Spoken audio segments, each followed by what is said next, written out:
వాడు ఒంట్లో ఎంత బలం ఉండేదిరా, సన్నగా పీసు పొల్లలాగా మారిపోయాడురా. ఒరే, దేవుడితో పెట్టుకుంటే డేంజరే కదరా. నిజమే. అరే సుబ్బిగా, ఒరే అబ్బిగా, ఏంట్రా మోసుకొని పోతారు కదా ఎవరిని పెట్లు వేసుకొని, వెనకాల పోయేవాళ్ళు మీటింగు. ఇటు తెగ తాగాడురా, తాగుతూనే ఉన్నాడు రా. నిన్న కూడా తాగే ఉన్నాడు వీడు. పోయిందిరా ప్రాణం. ఎంతసేపు రా ప్రాణాలు పోవడానికి. మరి ఆలోచన వస్తుందా, గమనానికి వస్తుందా, గ్రహింపు వస్తుందా? దేవుని సన్నిధికి వస్తే సావం అని చెప్పట్లే. అయితే ఎక్కడ కళ్ళు మూస్తే, ఏసనగారు అనేవాళ్ళు, నేను ఎక్కడ కళ్ళు మూస్తే, ఏసనా నీ ఊరు ఎక్కడ? నెల్లూరు. నెల్లూరా? ఇప్పుడు ఆడున్నావు లే మళ్ళీ. ఎందుకు వచ్చావు? సేవ చేయడానికి. సేవ చేస్తే ఏమవుతుంది? ఏసన్న గారి గురించి ప్రారంభ దినాల్లో సేవ గురించి వింటే భలే ఆశ్చర్యం అనిపించింది. తినడానికి తిండి లేక, ఆహారం దొరక్క చెంత చిగురు తిని కడుపు నింపుకునేవాడట. చెంత చిగురు తిని కడుపు నింపుకుంటే కడుపు నొప్పితో అల్లాడిపోయేవాడట మనిషి. కడుపుతో అల్లాడిపోయేవాడంట. ఓ దైవజనుడు అడుగుతున్నాడు ఒక స్థితిలోకి వచ్చిన తర్వాత, అన్నా ఇంత సేవ ఎట్ట చేయగలిగే నువ్వు, ఇంత సేవనికి ఎట్టొచ్చింది అంటే అంటాడట, లేమల్లే కొండను చూసావా, ఆ కొండ కాడ 4 పొలలు ఇరుసుకొని ఓ చిన్న సిబురేకేసుకొని గెంజి కాసుకొని తాగా.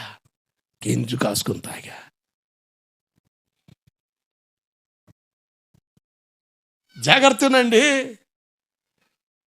అసలు ఎందుకు ఎటు చేసావు? నేను రక్తం కక్కుంటా నెల్లూరు జిల్లాలో తిరుగుతుంటే మా అమ్మ గుర్తుకు లేడు, నా నాన్న గుర్తులేడు, ఎవరు గుర్తులేదు. దేవుడు నన్ను బాగు చేశాడు. అరే అంతమంది బాగు కావట్లా? సరే దేవుడు చేస్తే చేసాడు. మీ అమ్మ నాన్న వదిలేసుకొని మీ ఊరు వస్తావా?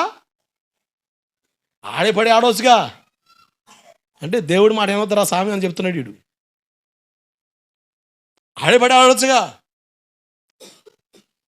మా నాన్న దగ్గర నేను కలవడానికి వెళ్తే, మా నాన్న కలవలే, మా బాబాయ్ ఉన్నాడు. ఆడాడో సేవ చేసేది ఏంది? మీ నాన్న నా మా ఇద్దరు అన్నాడు 10 లక్షలు ఇస్తావాడికి, ఈడ స్థలం కొనుక్కొని ఈడ మందిలో కట్టుకుని ఈడ చేయమను. ఏడా మా బాబాయ్ అంటాడు, అదిగో రోడ్డు పక్కన ఒక ఫ్లాట్ ఉంది, 2 ఫ్లాట్లు అవి తీసుకోరు, అక్కడ చర్చి కట్టుకో. ఆడాడో ఉంటుంది ఏందా? ఫంక్షన్లు కనబడవు, పెళ్ళిళ్ళు కనబడవు, ఎవరు వచ్చి అడుగుతారు. మా సొంత తమ్ముడు రిసెప్షన్, వాళ్ళు గుళ్ళో పెళ్లి చేసుకున్నారు కదా, మేము వెళ్ళలే. రిసెప్షన్ ఆదివారం పెట్టారు. సరే, అసలు మా చెల్లి పెళ్ళికి లేని పెద్ద చెల్లి పెళ్ళికి వీటి పెళ్ళి 7 సత్తర్లే, పైకి ఆదివారం అని పాస్టర్ గారు ఆడ పెట్టా. అక్కడ మా పాస్టర్ గారు, నన్ను బలపరిచిన పాస్టర్ గారు ఆ సంఘంతో కాస్త అనుసంధానం ఉంది కనుక అక్కడికి వెళ్ళి కాస్త ఉంటారులే, కాస్త ప్రార్థన చూసుకుని ఉంటారులే. నేను దేవుని పని కొరకు వచ్చేసా. నేను ముగించుకొని అదరా బెదరా వెళ్ళేలోపు కొండలు మొత్తం కడిగి మొదలెత్తారు. ఎందుకు వచ్చేవరా? శుభ్రంగా ఆడి ఉండిపోవచ్చుగా. డైలాగులు ఏం చెప్పాలో తెలియక బాగా గుట్టకేసి ఏకాదిగా చూసి, ఇప్పుడు వచ్చావా, అందరు పోయికి వచ్చావా, ఎంతమంది చెప్పాలరా, ఏం చెప్పాలరా? సర్లే చేసేదేముంది, ఏమి లేదు, ఏముంది, నా కోసం కొంచెం పోదాసి పెట్టి తినిపోతున్నా. ఏం పరిస్థితి? ఏడు చేయవచ్చుగా, 10 లక్షలు ఎత్తా స్పాట్లో ఇక్కడ చర్చి కట్టుకో, కమ్మడి చర్చి కట్టుకో. మనుషుల మాటలతో మనకు అనుకూలతను బట్టి మా చుట్టాలు ఎక్కడున్నారు, ఇలా 10 మంది గొమ్మేసి ఏడ కోటం పెడితే, ఏడ కొంపడెత్తే, ఏడ ఒకటి పడిపోద్ది, ఏడో సరిపోద్ది అంటే ఇది బొవ్వా కూర మినిస్ట్రీ కాదు రయ్యా. బోకొత్తే చాలు రా నాయన, బోకొత్తే చాలు, మెసికి కానుకొత్తే చాలు కాదు రయ్యా. ఒకవేళ దేవుడు తీసుకెళ్ళి ఎడారిలో పడేసిన ఎడారిలో కూడా సెలయేరును పుట్టిస్తాడు. దేవుడికి మహిమ కలుగునుగాక. దేవుడు చెబితే బయలుదేరు. అబ్రాహాము ఎలా ఆశీర్వదించబడ్డాడు? ఆయన మాట పట్టుకొని బయలుదేరాడు. తెరహ అంటాడు, తిరిగిపోదాంలే కొడుక, తిరిగిలే పోదాంలే, ఎంత చెప్పిన ఎంటలాడు. కనుక వాళ్ళ డాడీ కూడా వెనకాల వచ్చాడు. ఒక చోటుకు వచ్చి భయంకర వాగులు పొంగి పొరులుతున్నాయి. ఆడ గుడారం వేసారు, పనులు చేసుకుంటున్నారు, బాగానే ఉంది. మొత్తం వాగులు వంకలు తగ్గినాయి. వెళ్దాడు అంటే ఉండరా, 2 రోజుల తర్వాత వెళ్దాంలే, 2 రోజుల తర్వాత వెళ్దాంలని ఈయన వెళ్ళిపోయాడు పైకి. ఎవరు? తెరపడిపోయింది ఆడ. డాడీ మమ్మీని పోగొట్టుకున్నాను డాడీ, నేను పోగొట్టుకున్నాను డాడీ అని ఏడుస్తుంటే, అబ్రహాం, ఓ అబ్రహాం, అయ్యా అంతా పోగొట్టుకున్నానయ్యా, మా నాన్న లేడయ్యా, కన్నులు ఎదురు ప్రాణం పోయేదే, అసలు భరించలేకపోతున్నానయ్యా, ఐ లవ్ మై డాడీ. పరమందున ఈ డాడీ వైపు చూడు. ఏం డాడీ? బయలుదేరు, నేను చూపించే దేశానికి, నేను చెప్పే ప్రాంతం బయలుదేరు. అబ్రహాం ఆశీర్వాదం అది. దేవుడికి స్తోత్రం కలుగునుగాక. హల్లెలూయా. మా పక్షం ఎవరు? దేవుడే యుద్ధం ఆడుతాడు. మా పక్షంగా ఒక గుంపును సిద్ధపరిచేది ఎవరంటే, మేమన్నీ వదులుకొని రావడం వల్ల అన్నిటినీ గుంపుగా ఏర్పరిచి మమ్మల్ని ఒక సైన్యంగా, ఒంటరైన వాడు 10,000 మందిగా తీర్చగలిగిన దేవుడు.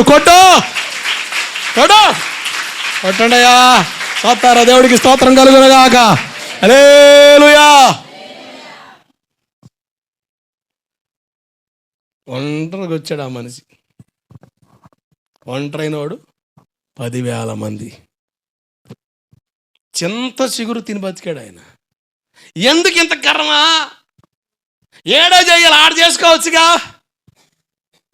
ఏడబడితే ఆడ చేయడానికి వ్యాపారం కాదు ఇది. వ్యాపారం కూడా చేయలేదు అత్తనం. ఇది దేవుని సేవ, మహిమ కలిగిన సేవ. ఏ సేవ?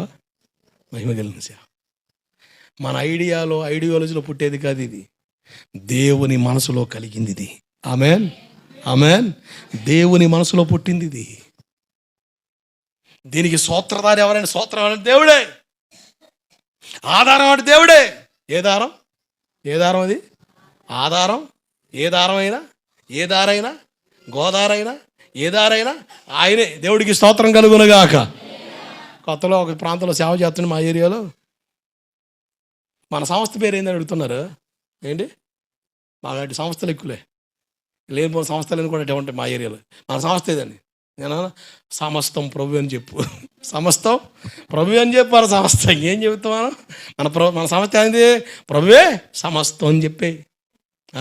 నీకు చెప్పేది ఏముంది? తెలీదు మందకి. జాగ్రత్తనండి. మనం అన్నీ విడిచి దేవుని మాట చేత బయలుదేరితే ఆ మాటే మనల్ని ఒక సైన్యముగా, ఒక జనంగా రూపుదిద్దగలుగుతుంది. ఆమేన్, హల్లెలూయా. నా తల్లిదండ్రులు వదులుకున్నా, వాళ్ళ ప్రేమను నోచుకోలేకపోయినా బాధపడ్డా. కానీ నా తల్లిదండ్రుల కంటే ఎక్కువగా నన్ను ప్రేమించే వారిని నా కుటుంబం, సంఘం అనే కుటుంబంలో దేవుడు నాకు ఇచ్చాడు. దేవుడికి స్తోత్రం కలుగునుగాక. ఆయన కొరకు వదిలిపెట్టిన దాన్ని దేవుడు సమృద్ధికి ఎత్తాడు. అంటే భార్యను వదిలిపెడితే ఈజీగా ఒక 2 పాలు ఆశీర్వాదం ఎత్తాడని చెప్పి ఈమెను వదిలేస్తే 2 ఎత్తాడని చెప్పి బయలుదేరావు. మూతి పొల రాళ్ళ బీగుతాడు. సాగు తెలివితేటలు సల్లంగా అసలు కోడిగుడ్డు ఏగలాగే డైలాగ్ లేదండి. ఆ తెలివితేటలు ఎందుకయ్యి? అరే దేవుడు చెప్పింది సక్రంగా ఆలోచించు. సక్రం లేదు, అంత అక్రమం మనగాడ. ఒకటి పోతే 2 ఎత్తానని చెప్పాడని చెప్పేసి కట్టుకున్న భార్యను వదిలేసి పోయావు అనుకో, 2 రారు. ఒకదాంతోనే ఆగలేసి వస్తుంటివి. ఎందుకయ్యా?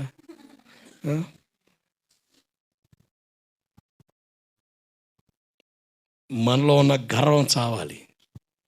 దేవుని నామం మాత్రం హెచ్చించబడాలి. ఆమేన్. ఆయన నామం గొప్ప చేయబడాలి. అతను పురుగులు పడి తెచ్చాడు హేరోదు. కాలం లెక్క లేకుండా మాట్లాడాడు.